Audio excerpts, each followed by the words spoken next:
welcome back to my channel. It's Christine, obviously.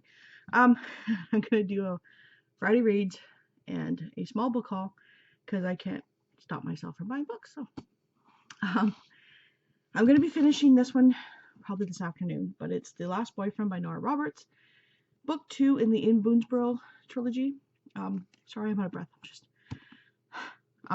It's warm out today, and I had to go driving with my sister-in-law again. So anyways, this is about Owen and Avery. And it's kind of cute because Owen gets really flustered easily, and he's a big planner, so when things are spontaneous, he gets all ah! And it's really funny because Avery is a very spontaneous person. So yeah. Pretty good so far. It's not as good as the first one though. I think because the first one had an element of stalking in it. This one's just the continuation of the ghost that lives at the inn. So it's cute. And then I was kind of hoping to have my part finished so I can film my update for hashtag on the booktube shelf. I'll probably have it read by today. So I will be filming it tomorrow and posting it tomorrow because tomorrow's my day. But I was kind of hoping to get it done today. We'll see. I'm too busy today. Anyways, it's If You Only Knew by Kristen Higgins. The one thing I have to say is I'm not liking Rachel all that much. I'm finding she's trying to be too perfect. She wants to be the perfect wife, the perfect mother, the perfect housekeeper, and that's not realistic. So it's kind of hitting her, and I'm thinking it's just, she can't be the perfect everything.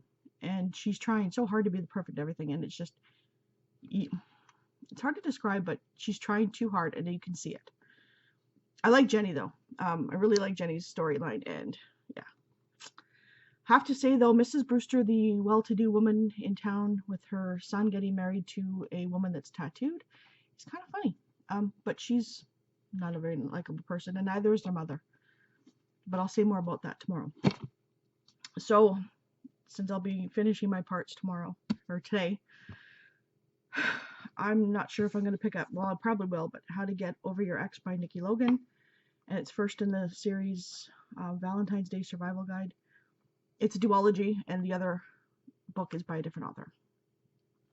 So this was for my Triple RC challenge, and I'm probably not going to get it finished because I think I still have 4 books to read. So I could use this one as one of the books because it's a book published in May, and this will be published, I think, next week. And I got it in my Owlcrate box. I did do an Owlcrate unboxing just because I just have not really had time to do it. So, excuse me. It is Eliza and Her Monsters by Francesca Zappia. And to me, it sounds like a bit of Fangirl meets Illuminate as far as the way it's written. It's kind of written in a different format. I think it's about stuff online and emails and graphics. So that's the only reason. It has nothing to do with space, so it's not like that. So yeah, I think it's just she writes not fan fiction but stories online, so that's why it reminds me of Fangirl. So the other books that I received, I had to go to the library and pick up a book that I have on hold, or had on hold, for my June TBR, and I have to film that because 2 books probably won't be in until the middle of the month, so I have to film that later. But so I picked that one up, and I'll show you in the TBR. But I really like Ken Follett. Wow, this is a hefty book. I forget what the trilogy name was that I read before. Actually, I read it twice. Oh, it's about a cathedral being made. And I can't think of the name of it, but well, that was such a good book. But this is book 2 of the Century trilogy, and it's called Winter of the World. And I like his writing. It's it is detailed, but it's in a way that's not overbearing, and it just keeps, the pages just keep turning no matter what it's about. So book length, it may look long, but it'll probably be a fast read for me as soon as I get book 1. And then the only book I don't have of, I don't know if it's a series, but there's only 3 novels out for it, was The Silkworm by Robert Galbraith. And I found it in mass market paperback at the library for $1.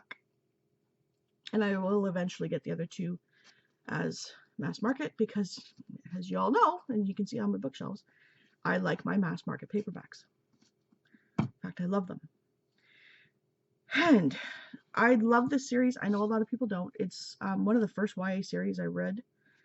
In fact, I started reading these before I knew YA was a thing, because back in my day, the YA books were the Hardy Boys and the Bobbsey Twins and Nancy Drew. So we didn't exactly have YA. I started reading adult books at 11, and that was Harlequins. But I really did like this series, and I want to start collecting them. And when I see them for $1, I grab them. But it is the House of Night series by PC and Kirsten Cast. This is Betrayed. And I've read the first couple. I haven't continued on because I want to go back and reread them. But I think this was the last one I read. Maybe not. No. Yeah, it could be. Zoe, yeah. Anyways, so it's about, not vampires. Or is it vampires? Yeah. I can't remember. I just remember I like them. Yeah, vampire. But it's a House of Night finishing school. So, yeah. I really want to go back and read them. I know a lot of people don't like them, but I do. And because our library, not Friends of the Library, but our library that does, if you check out more than 5 books at a time, you get a punch. And there's a 10 punch card. So I had a full one. So every full card you get to pick from the complimentary books that they have out. And the last time I didn't see anything I liked. And this time I just happened to look up and spotted it. I'm like, yes, I will take that. I haven't read it. I want to read it. I know it's going to be a while before I get to it, but I always thought this copy was so, so pretty. And it is Leo Tolstoy's Anna Karenina. And that is very chunky, and the writing is small. So it'll probably be next year or so, because I want to do something next year that I'll talk about closer to next year. But yeah, so how many pages is this? Surprised there's only like 800 and some pages. Those are notes. So almost 800, about 800 pages. And I wanted it, and when you pay $1 for a book like this, yeah. Or actually, no, I got it for free. Oh, long day already. So yeah. Gotta love the library. Anyways, I think that's it. I'm frazzled. I'm tired. I hope everybody has a wonderful weekend. Let me know what you are going to be doing this weekend. We're probably going to the fair tonight. The fair comes to our city every Memorial Day or Victoria Day and stays for about 10 days. And then it leaves and goes on. So we're taking the kids tonight. So not much reading today, but oh well. Have a good day. Bye.